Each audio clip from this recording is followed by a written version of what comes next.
My maid of honor was blazed during my wedding, so I'm cutting her off. Another victim of the devil's lettuce. You hate to see it. I'm a 23-year-old woman who married my husband, a 27-year-old man, in November of 2024. We got engaged Christmas 2023 and immediately started planning. We chose our wedding date to coincide with my late grandparents' anniversary, and both of our families were ecstatic. By the way, this comes from user BeautifulU8838 on the r/OK Storytime subreddit.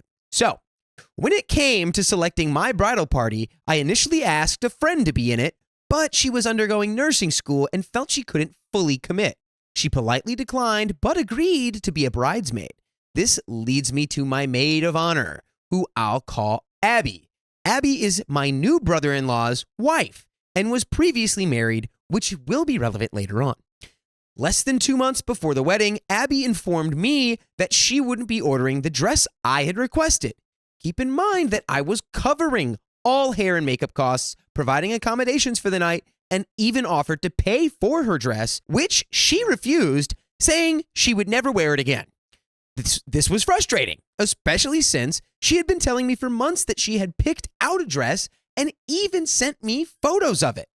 I made it clear to my bridal party that they could choose their dress styles, but the dresses needed to be the color I provided, long, and ordered from a specific website since that's where I was ordering the groomsmen's ties. Everyone complied, except for my maid of honor. When I asked Abby if she wanted to participate in the wedding, she confirmed that she did. We came to a mutual agreement. She would walk down the aisle but sit on the front row with the parents. She seemed happy with this arrangement, and so was I. Due to the circumstances, I had to choose a new maid of honor with less than 2 months to go. I asked a friend I'll call Tia, who agreed to take on the role, even though she was dating Abby's ex-husband. Ooh, that's a little spicy. It's a complicated layer right there. We discussed this for weeks, and Tia had been eager to be my maid of honor when she learned that Abby would not fulfill her duties. Although I expected Abby to be responsible for planning my bachelorette party, I didn't have one despite it being planned, and I was expecting to cover the entire cost. This brings me to the day of my wedding. Everything was going smoothly, despite a little drama at the rehearsal between Tia and my husband's best man, who didn't want to walk together. We managed to settle that. Then Tia decided she didn't want her makeup done, and a few other bridesmaids chose to do their own. I took it in stride. Everyone in the bridal party kept saying it was my husband's and my day, and that everyone needed to do what we wanted. All I wanted was for the day to be perfect. So I let things slide. Yeah, Don't we all? Isn't that just a simple request? One perfect day for my wedding. That's that simple. Again, what's the saying? My wedding, my rules. Once hair and makeup were done, we all headed back to the cabin. That's when Tia started acting strange, and I don't just mean nervous. When she agreed to be my maid of honor, she had mentioned wanting to smoke a little bit of the devil's lettuce to take the edge off. Having consumed with her multiple times, I knew she could handle it, so I was fine with it and even joked that I might as well. At the cabin, she kept fumbling with things and looked a bit off. She became unusually quiet, which isn't like her, but I tried to brush it off as nerves. Oh boy, was I wrong. After taking some pictures, we arrived at the venue, and I was ushered into a back room so no one would see me in my dress. I started to feel nervous. I should have mentioned earlier that I have some mental health issues, including severe anxiety. I began to cry and have an anxiety attack, but I was able to calm down a little. If you're going to get anxious on your wedding, that makes sense. If you have anxiety, I bet you'd be anxious on your wedding. This is one of your biggest days. That's when Tia came in and said she was going to touch up my eyeliner. I thought nothing of it at first, but then she started rummaging through my makeup bag, claiming she couldn't find it. I tried to assist her, but from my bridesmaid's perspective, it looked like helping a wasted 5-year-old. I eventually told her not to worry about it, as eyeliner wasn't my main concern. I was wearing glasses anyway, so it's not a big deal. The ceremony came and went, and although there were some bumps in the road, overall it was absolutely beautiful. And at the end of the day, we were married! Yay! Yay! The reception started, and my husband and I went back down to the pond at the venue to take pictures while everyone ate, so we could stay on schedule. We took amazing pictures and were so happy until I returned to the reception and 2 of my bridesmaids told me that Tia was freaking out. She was dragging her dress sleeve through her food, picking it up with her hands, and making uncomfortable comments to others in the bridal party. I was frustrated because she had never acted like this before. And when she arrived, oh my God, she was at a higher elevation than the moon. And honestly, I wasn't convinced it was just from the devil's lettuce. Her eyes weren't red, but her pupils were enormous, and she could barely form a coherent sentence. At that moment, I knew it was going to be a disaster. Yeah, it sounds like she's done a little something on top of whatever. She's literally higher than Cloud 9. To make matters worse, I realized that our venue owner, who was also our coordinator, had just entered the room. This venue had a strict no booze, no substance policy, and we had been warned that we would be kicked out if any were found. I know it was stupid of me to tell Tia that she could consume a little devil's lettuce before she came. When the coordinator asked if everything was okay, we all said yes, but we noted that Tia wasn't going to do her speech because she was anxious.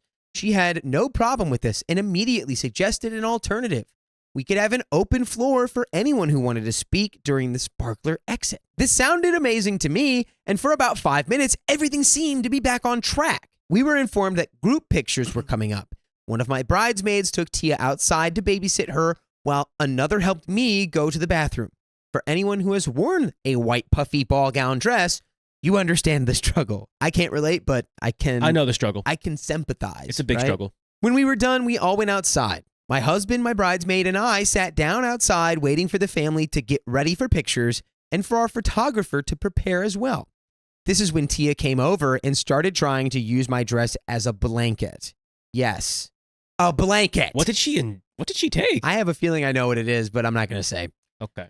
I seriously couldn't make this up even if I tried. I asked her not to use my dress in that way, a no-brainer, I thought, and she responded with, "Oh yeah, and then sat so close to me that she might as well have been in my lap. I believe this person has consumed a fungus of some kind. As you can probably tell, I had reached my limit with her behavior, and I won't lie, I was being a bit of an a-hole at this point. Pictures came and went, and my husband asked if I wanted to take a breather because he could see the anger and stress on my face. I agreed, and he and his best man went to get his overnight bag out of his car and put it into mine. At that moment, 2 of my bridesmaids came outside along with Tia. One of the bridesmaids asked if she could run to the cabin and get her stuff, and I say yes. Then Tia looked at me and said, "I'm not really sure what's going on, and I'm sorry I didn't give a speech, but after this, I don't think we should be friends anymore." Definitely on fungus. Definitely way too much fungus. Don't do fungus at a wedding where you're the maid of honor, dum-dum. What are you doing? Oh, just don't do it at all. There's a time and a place. After hearing that, with the coldest tone and look, I replied, "That's probably for the best. You should get your stuff and leave." Obviously, I had enough. My husband, family, the entire bridal party, and friends who heard it said I was 100% in the right. This brought me to a point where I was completely done and crying from anger. We ended up not doing a first dance and instead did a mock send-off so the lighting would be right. We took some fake first dance pictures, but it just wasn't the same.